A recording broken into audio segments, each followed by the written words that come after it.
Howdy doody gamers, and welcome back to a second episode of Professor Layton and the Curious Village. I just want to preface this with one thing. In the last episode, I was joking around, having a good time, like telling stories and like this and that. But when I went to edit the video, I realized the video was 40 something minutes long, and 20 something minutes of it was me on that one clock puzzle. And I just want to say, and then the other like 5-10 minutes, or like another 5-10 minutes of it was on a different puzzle, and they were literally because I wasn't reading the question properly. So I just want to say, I love telling stories, I love making jokes, but for my own pride in my intelligence, I will be trying to pay a lot more attention. So if I get a little more dialed in and I start focusing on things a little more, it's because I'm actually trying to read the directions of the thing. You know. But I also reset the game because I forgot that when you load up the game, it does a little thing. So I could just do this at the start of every episode, which is kind of cool. Our story so far. A letter requesting help brings Professor Layton and assistant Luke to the remote Saint Mister. After solving a puzzle, the pair are able to cross the drawbridge. Luke and Layton must go to the manor. Yeah. So I think, obviously once I get further into the game, that'll be more important, but... So I'm already past this.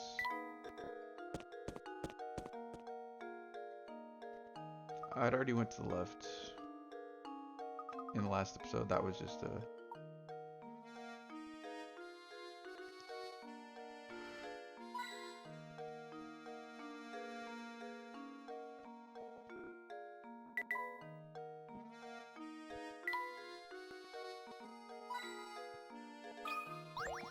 Alright, let's see. Do we got our first puzzle of the day?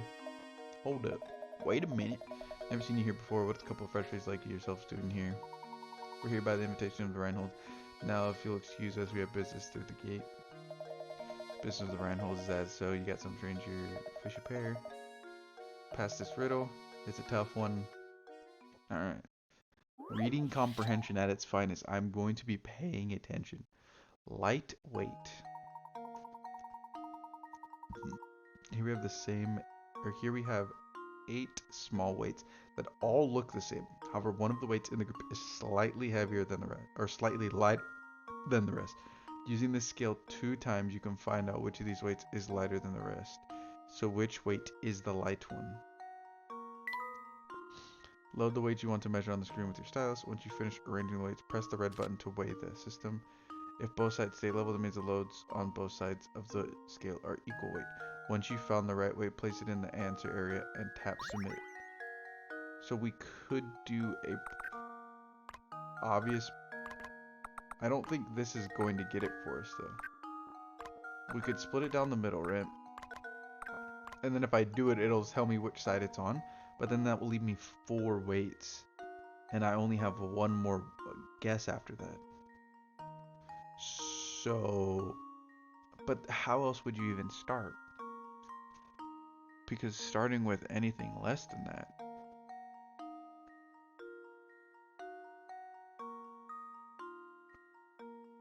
either way it's a 50-50, right? So I think technically it's smarter to just start with only 4, because hear me out. I'll be honest, I don't actually know. I'm assuming they make the weight a different one every time, so you can't just brute force your way through it. But hear me out. There is probably a solution to get it like properly, but if you think about this, so let's say I go to 4 here, right? It's gonna tell me, no matter what, it's gonna tell me what side the weight is on. But then, so that, let's say it's on the left side, right? Then I pull all of these off.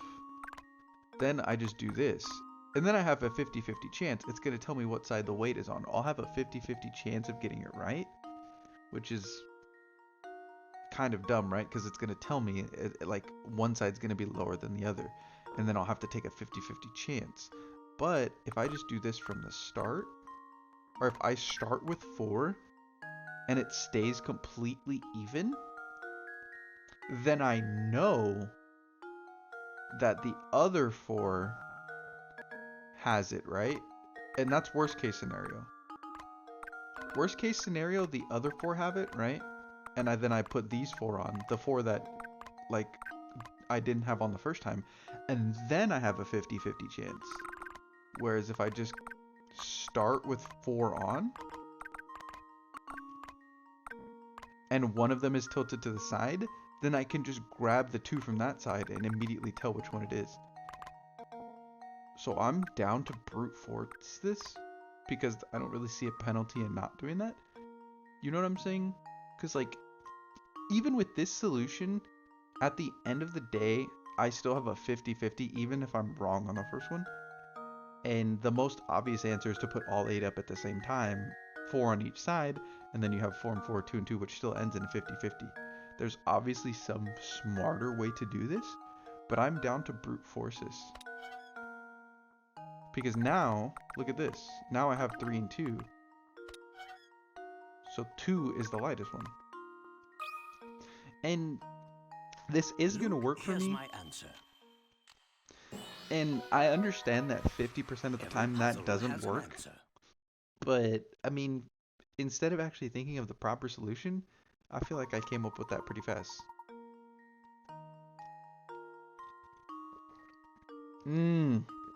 See? Yeah, that makes so much sense. To solve this puzzle with no guesswork, you must load 3 on each. That makes perfect sense. Because if you leave 3, then if it stays even, that means you know one of the 2 on the bottom is the light one, and then you just put those 2 up. Or if you well, actually, you put 3 on the bottom. Let me double check that actually, because if it's the 3 on top, you then pull the other ones, right? Let's run that by, because I'm actually curious as to like how you're supposed to solve that. I'm fine with how I solved it. I know it's not technically the right way, but 50% of the time, I get it 100% of the time. And then the other 50% of the time, I still have a 50% chance. But let's see. So putting 3 on each side makes sense at the start, right?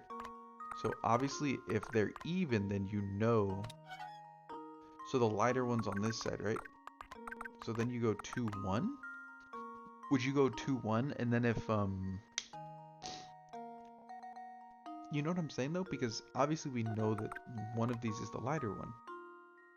Oh, then you do this, right? So we would know that 8. If you do this, oh, whoops. If you do this, yeah, okay. Okay. No, that's cool. Okay. No, I was just curious. Luke, here's my answer. Because the first step in my head made sense, splitting them to 3, but the second part didn't, like, I couldn't picture it, but that makes sense to then do the 2, because if they're even, then you know the last one, and if they're not, then you know. Okay. I'm not mad about how I solved that still, and I'm glad that we took the time to actually think of the right solution, because I wanted to see it.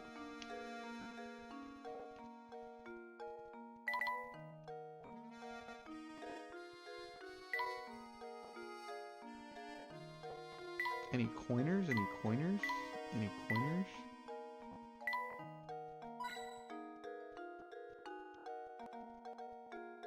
I'm sorry for the audio tearing. I'm just playing on an emulator and don't care to set it up properly because it's like a puzzle game and not like a fucking, you know what I mean? That's just something I have no problem living with. And I can turn the volume down in the future or whatever if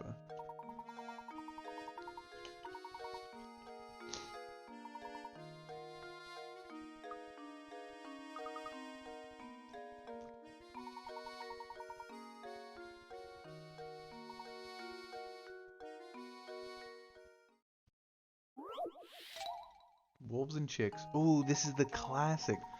This is a classic.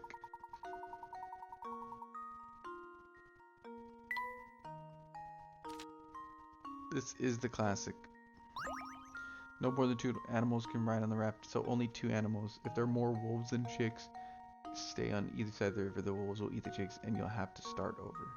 So I think you have to start by moving 2 wolves over, right?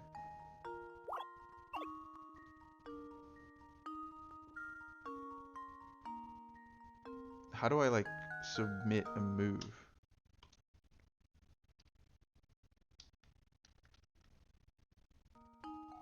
You know what I'm saying? Like, how do I... Oh, okay. I just slided it across. There must be at least one animal on the raft in order for it to move. So then I have to move 1 back. Then I send the 2 chicks over, right? Oh, no. Little homie's gonna get got. If I do this... Okay, so I can't even send him over there?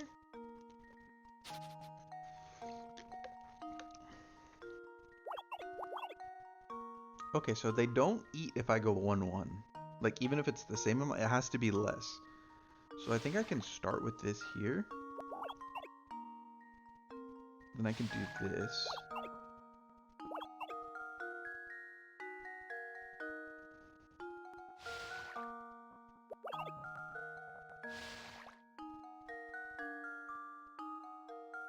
If I send him over... Wait, this is just it, right? No, it's not.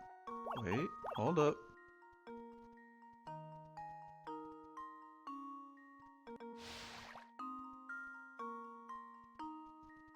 If I go double chick...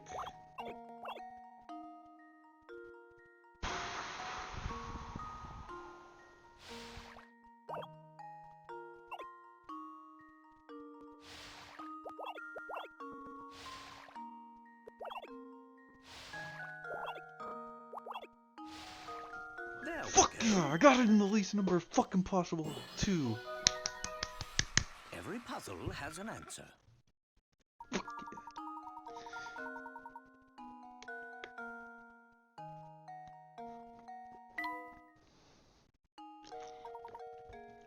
Fuck yeah, dude. Whew. I told you I'm fucking locked in tonight, boys. Let's fucking go, dude.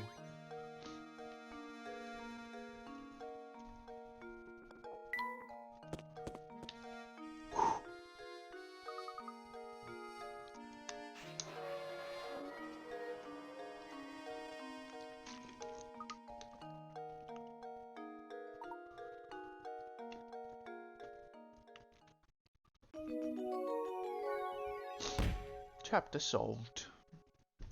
I want to say there's like 7 or 8 chapters. Professor and Luke finally arrive at Mannerhold.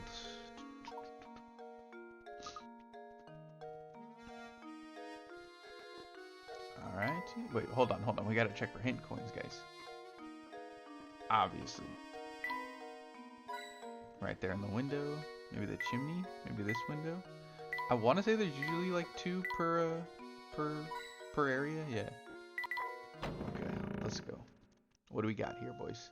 Oh my god, little homie. Matthew. Welcome to Rainhold Manor. Matthew the butler. Everyone's upstairs waiting. Message from Lady Dahlia. She has requested you take a look at this puzzle. That's why this game gets memed so hard. Go on, try moving the match.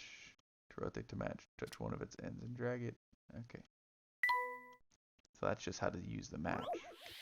I think I know this one. Yeah, you have to make a dog or whatever, right? Match is below.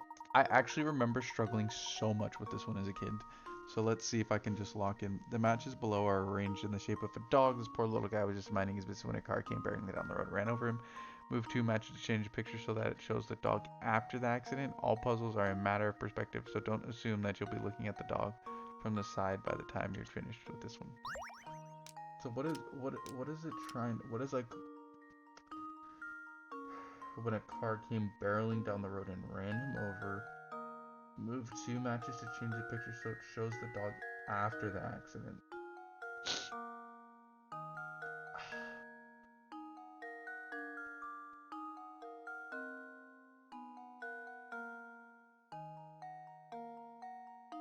Like, This one's actually so hard because I think I struggled so much because I don't have like a good, like, I'm not sure what it's supposed to look like. Like, what does it want me to do? So if I do this, that could be his legs, or I could move one leg here, right?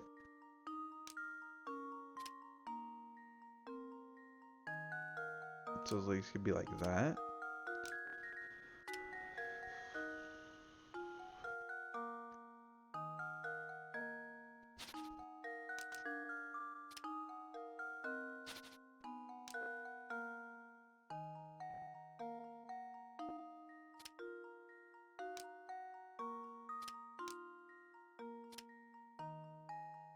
If I just flip this and now he looks like that.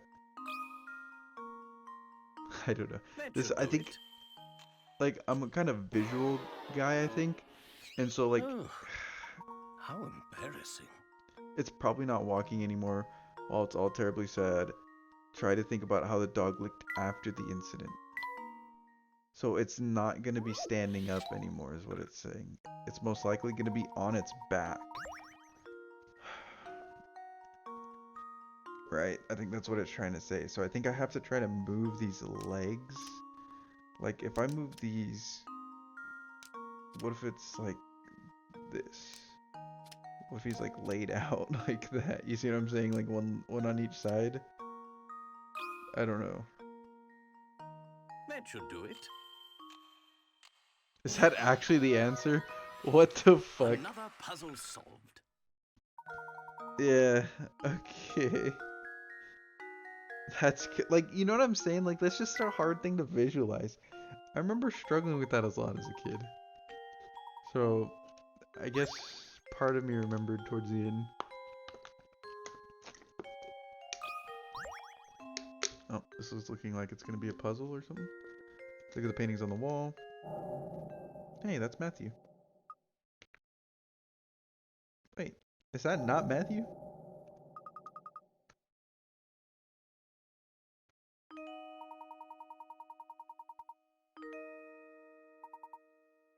Bro, that looked just like him.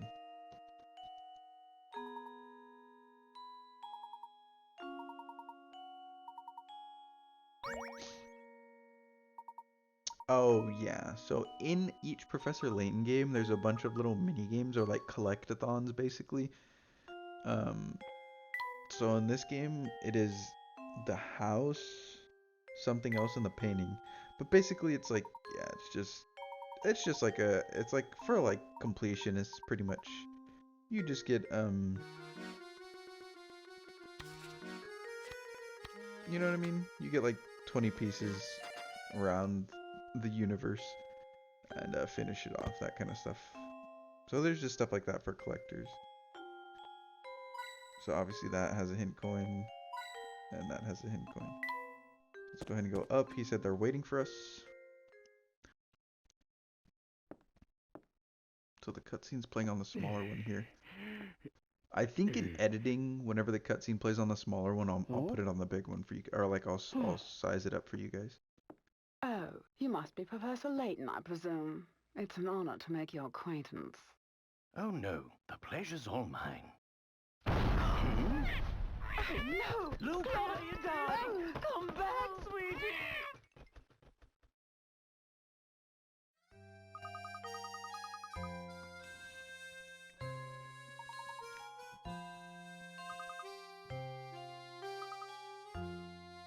Because like you saw how like some of the cutscenes play in the top and some of them play in the bottom, so it's actually really weird. My smoochie pie, my baby.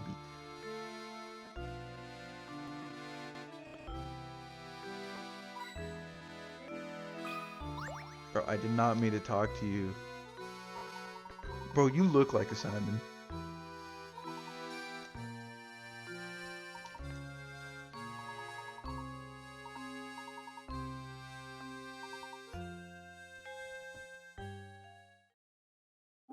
So this is a non-necessary puzzle, but obviously we're gonna do it anyways. As shown in the diagram below, you have 1/4 of a circle. Within the circle is a rectangle ABCD, which touches the edge of the circle at point D. Assuming that point B is located at the center of the circle, how long is diagonal line AC?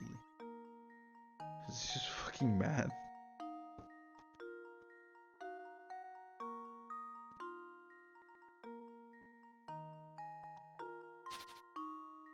So this is 5 inches, this is 10 inches. So the diameter is 10 inches. Or the radius is 10 inches, I mean. Diameter is 20.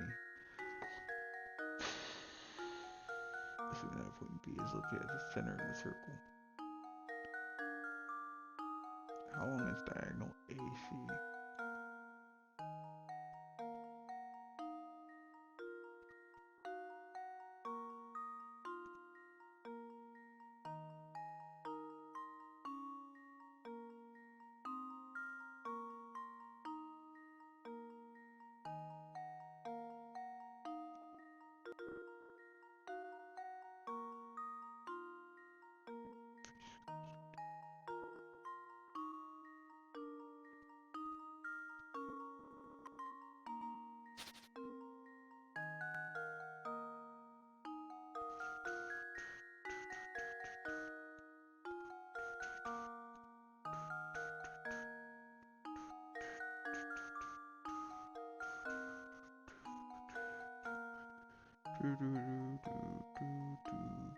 So, I know this does absolutely nothing for me, but I just want to point out this should be the same length as this right here.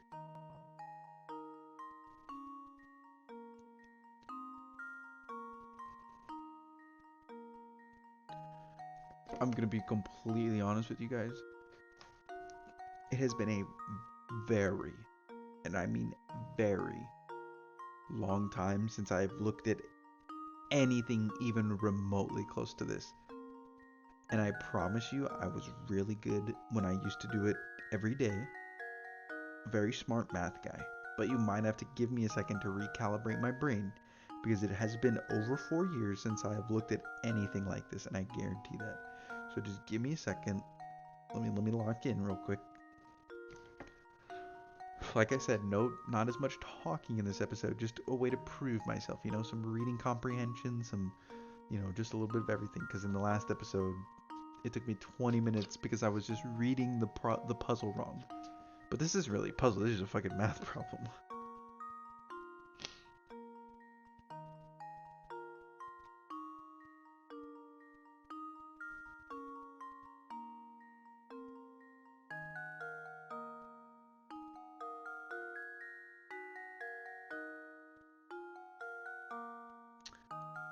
Well, okay. So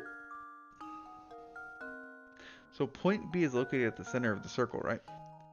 So any destination from point B to the edge of a circle is going to be 5 inches, or halfway. That's the radius. So this to this is 5 inches, which means this has to be 5 inches, right? Because it's a rectangle. But 5 inches seems way too easy, because that's exactly what they would want you to think. Those are the only two numbers that they give you. So why wouldn't they want you to think it's 5? Why is that?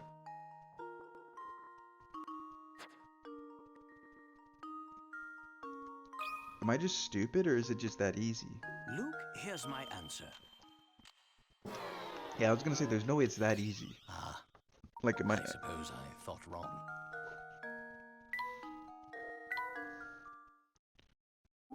Is that not the same length? Right? Because B, right?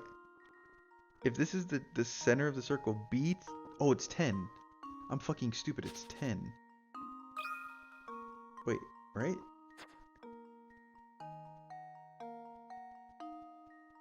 You guys get what I'm saying though, right? If B is the center of the circle, any distance to any point on the circle is going to be a radius. And so B to D is a radius of the circle, which is 10 inches. And since it's a rectangle, the AC has to be the same. I had everything right, I just forgot that each part's 5 inches instead of... You get what I'm saying. Oops. Oh, why did it keep... So yeah, I was 100% right in everything I was saying. I just forgot to add the other There we 5. go. Yeah, Every puzzle has I'm an not answer. embarrassed about that, honestly. I just forgot to add the other 5.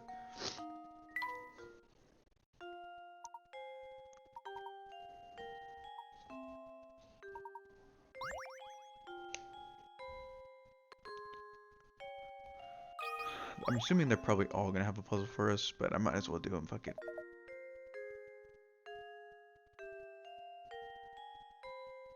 Okay, I guess Tubby doesn't have anything for us.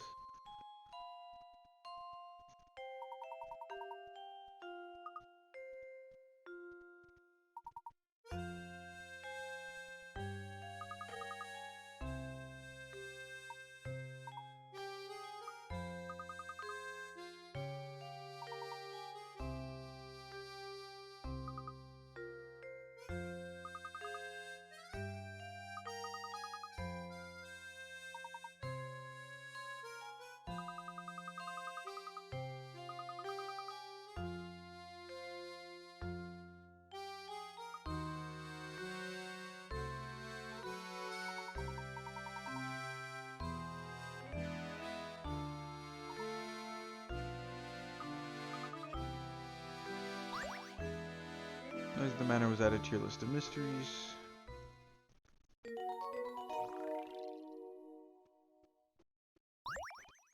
Save your progress. I think I'm actually gonna save and quit here. I'm gonna end it there because I'm recording this at 1:30 in the morning on like the episode before, or like the day of that this is supposed to be going live. I meant to record it last night and the night before and stuff like that. So I was gonna try to record 2 episodes too so I could have the Friday episode up, but I've been waking up earlier to try to work out since I'm not going into work till 2. So I'm not gonna fuck up my sleep schedule for any of this. I hope you guys understand. 27 minutes is still more than long enough. I want my videos to be about 30 minutes or so. So yeah, that's gonna be it for me. I know the first episode was a little longer, so, but you know, that's kind of what I'm shooting for. But yeah, I really appreciate you guys for watching. Um, I really, really do. Let's go ahead and save one more time, obviously, because we're video gamers, and if you don't double save, what the fuck are you doing with your life? You know what I mean? But thank you guys very much for watching. I want to see you guys all in the next episode on Friday. Tomorrow on Thursday will be another Super Mario Sunshine episode. And I forgot to say this at the start of the video, but I'll say it at the start of Sunshine tomorrow. Oh no, I won't, because I already pre-recorded Sunshine. Okay, I'll say it at the start of Friday's episode of this, and maybe I'll put something in front of tomorrow's episode of Sunshine to just kind of say. But instead of doing Monday, Tuesday, or Monday, Wednesday, Friday for one game, and then Tuesday, Thursday for another game, I think I'm actually gonna double upload on Friday. Like, I'm gonna do Monday, Wednesday, Friday, and Tuesday, Thursday, Friday. So that way both series in the week get 3 episodes a week, instead of Sunshine only getting 2 episodes a week and this game getting 3 episodes a week. That way I can speed up the amount of games that I'm playing and stuff like that, especially right now when I'm playing games that I really enjoy. Like, the episodes are just flying. I'm recording them super fast and stuff like that, so putting up 3 episodes a week of each doesn't even seem that bad, you know what I mean? But yeah, thank you guys very much for watching. For Professor Layton, I won't see you guys till Friday, but if you guys do stop by in Sunshine tomorrow, I'll see you tomorrow. Thank you guys very much for watching, and I'll see you in the next one. Peace out.